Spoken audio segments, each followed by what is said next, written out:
Good afternoon, Charlie. How's my Charlie bird? Oh, we just had some chippies for breakfast. That's not good for my liver. Oh, that grease. Yes. Death by carbicide, he says. Death by carbicide, Mama. But never mind. It was nice and crunchy and quite tasty.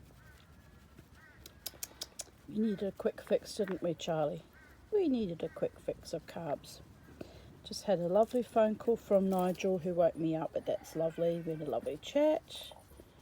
And I'm surrounded by beings that absolutely adore me, cherish, value, appreciate me. And I'm very, very blessed.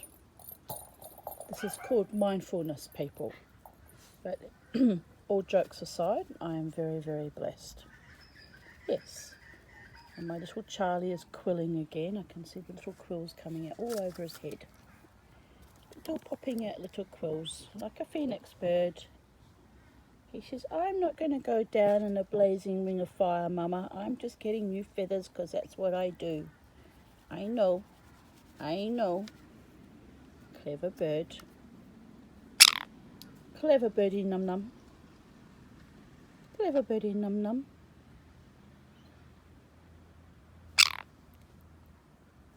I started this video because he was saying hello.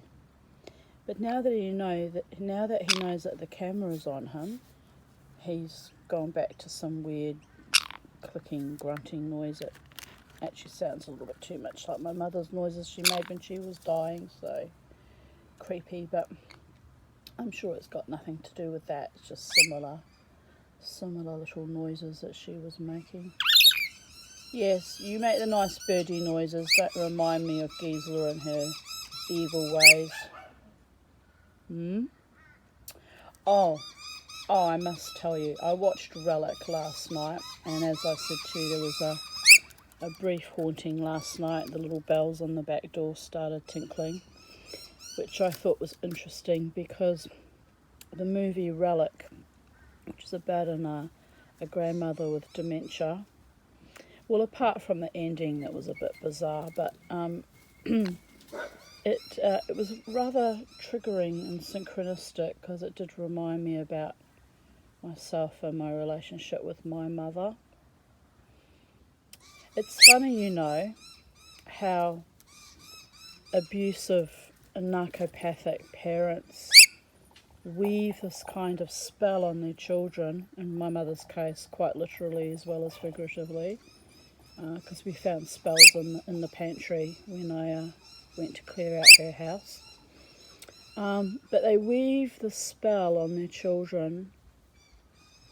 I guess it's the equivalent of Stockholm Syndrome or some other form of long-term brainwashing instilled from childhood, where we go into the caretaking mode and become all loving and altruistic and generous to the person that was the most vicious and brutal to us. It's actually quite bizarre.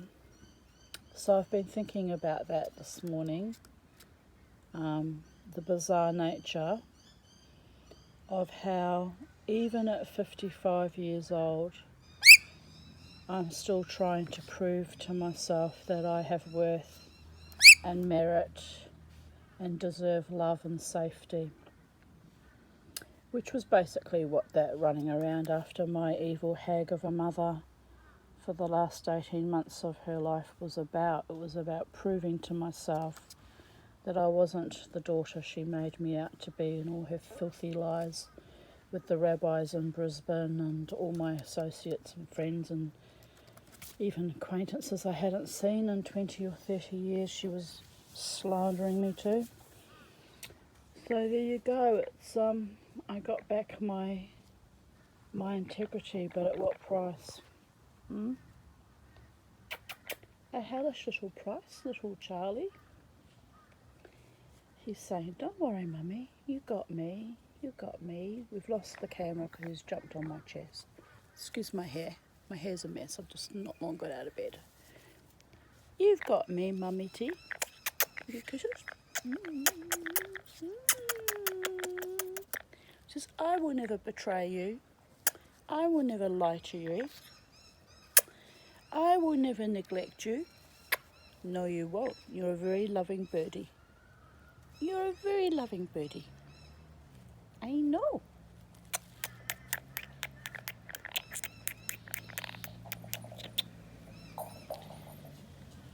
So there we have it. Life is good, people. Live it well, live it joyously, live it triumphantly, and never ever let the bastards grind you down.